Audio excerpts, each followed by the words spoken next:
Now let's welcome His Excellency Muhammad Yunus, Honorable Chief Advisor of the Government of the People's Republic of Bangladesh, to deliver a statement. Your Excellency, the floor is yours.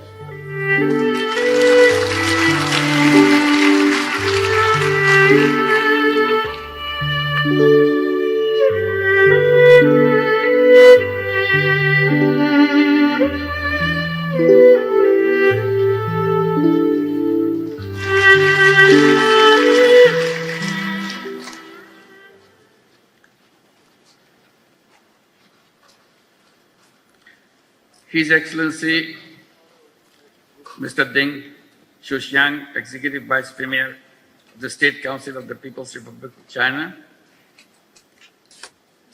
His Excellency Mr. Ban Ki-moon, former Secretary General of the United Nations and Chairman of the BOAO Forum for Asia, His Excellency Mr. Zhang Zhong, Secretary General of BOAO Forum for Asia, Excellencies, ladies and gentlemen, Assalamu alaikum. Good morning.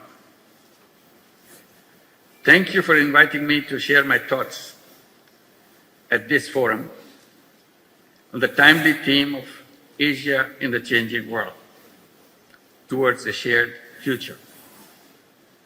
This forum takes place at a critical juncture.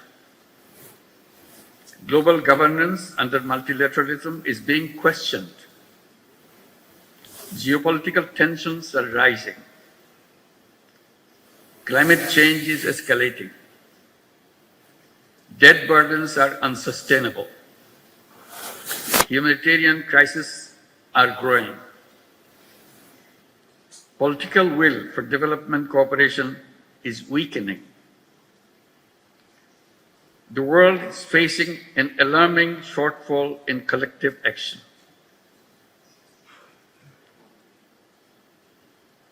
In the past, I attended this forum to share insights on microcredit.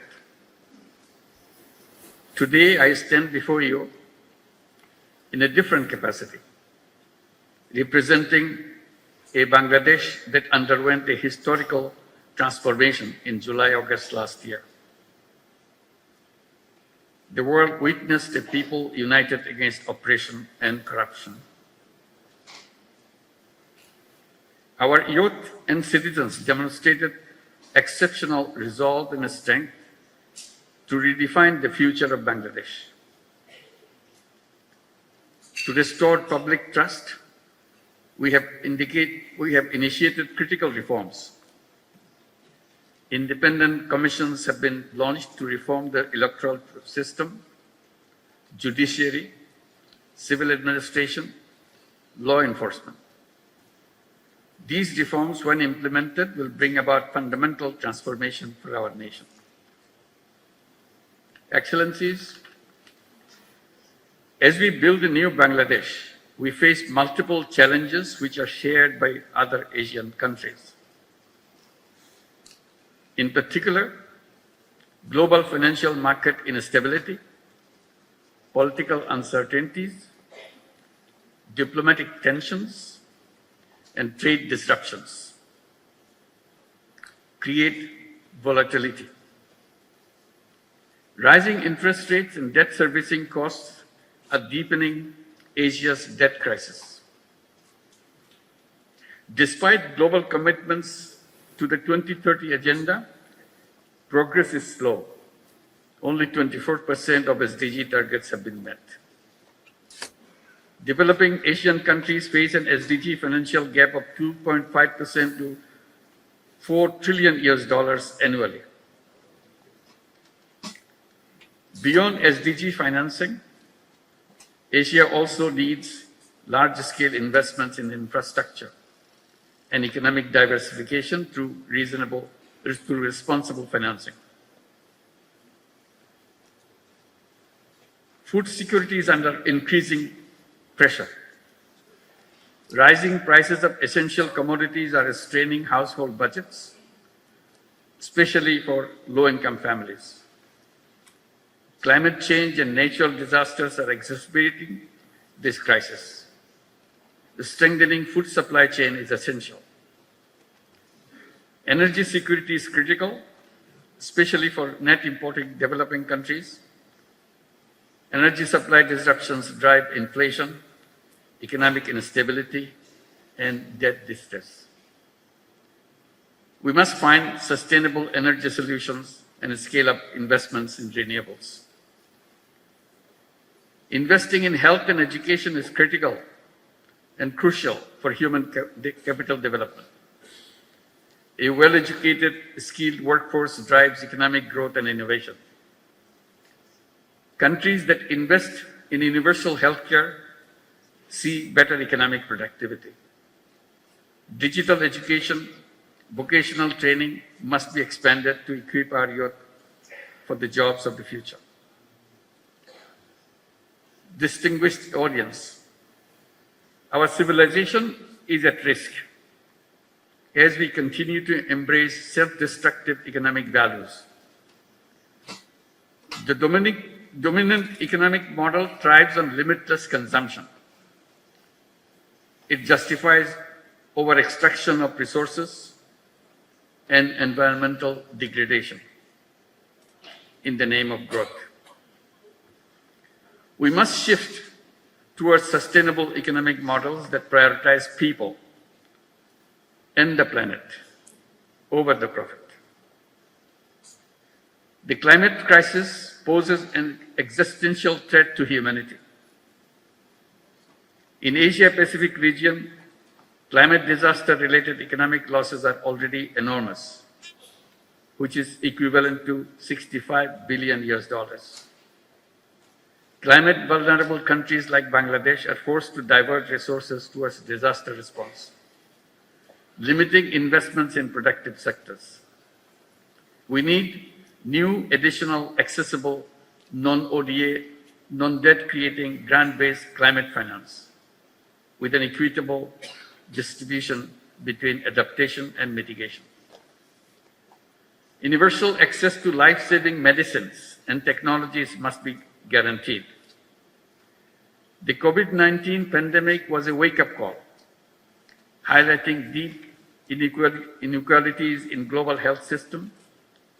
Asia should take a united stand in ongoing negotiation of the pandemic treaty. Rapid strides in the data-driven technology, robotics, quantum computing, artificial intelligence are shaping the world. Lower capacity and resource mobilization in Asia compared to advanced economies could further widen digital divide. Data sovereignty and security remains critical concerns. If technology evolves irresponsibly, it could pose existential risk. Asia must close the digital divide and build regional capacity in technology, innovation, and incubation. Ladies and gentlemen, Asian cultural diversity, with its rich tapestry of languages, traditions, philosophies, customs, is a testament to the resilience and creativity of human civilization. The philosophies of Islam, Confucianism, Buddhism, Hinduism, among others, have shaped the global thought, offering unique perspectives on morality, governance, and human spirit. Asia's civilizations have flourished by embracing diversity. Over the centuries, the vibrant exchanges of cultural diversity has not only impacted on the region, but global influence. The melding of tradition and modernity, the respect for ancestral wisdom, alongside cutting-edge innovation, creates a dynamic energy that propels the region forward while honoring the deep historical roots.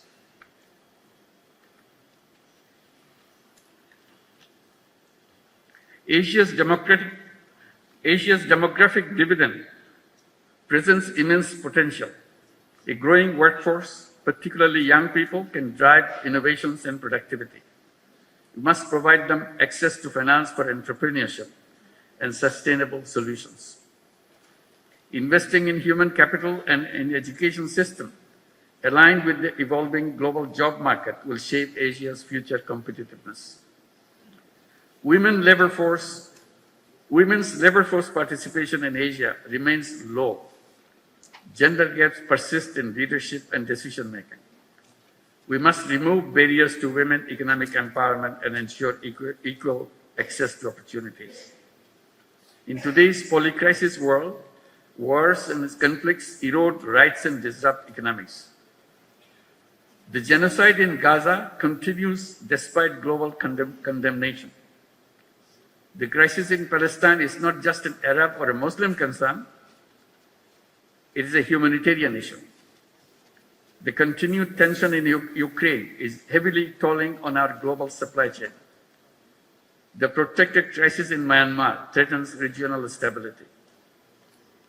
For more than 7 years, Bangladesh has been hosting over 1.2 million forcibly displaced Rohingyas who are Myanmar nationals. We continue to bear significant social, economic, and environmental costs. The UN Secretary General recently visited the camps in solidarity. While global efforts are drastically shrinking but continuing, Asian leaders must come together to ensure their safe and dignified repatriation to their home country, Myanmar. Distinguished audience, in this changing world, the destinies of Asian countries are intertwined. We must chart a clear roadmap for a shared future and a shared prosperity.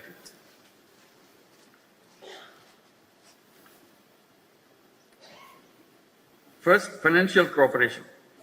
Asia must create a sustainable financial mechanism. Regional MDBs and similar institutions should lead this effort. We need reliable funds that address our challenges and meet our growing demands. Second, trade cooperation. Asia remains one of the least integrated regions. This weak integration stifles investment and trade. We must work to boost trade cooperation immediately. Third, food and agricultural cooperation. We must promote resource-efficient farming. Domestic production must be enhanced for food security. We need to reduce imports reliance and achieve self-sufficiency.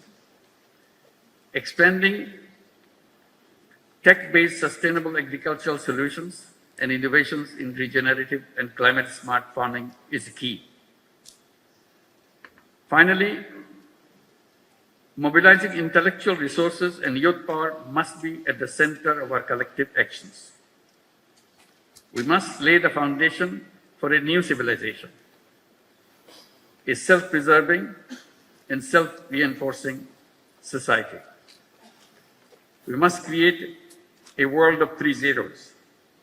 Zero net carbon emission, zero wealth concentration, and zero unemployment.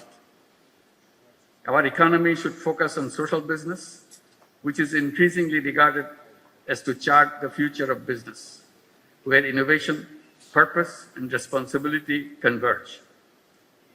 BOAO Forum and other similar initiatives in Asia should enhance collaboration of youth and entrepreneurs, and particularly youth entrepreneurs, to make Asia a better place for our generations to come. As I mentioned, always, every young person should grow up as a 3-0 person with zero net carbon emissions, zero wealth concentration, and zero unemployment through entrepreneurship and social business. This is the shared future we in Asia must create together. Thank you very much for your attention.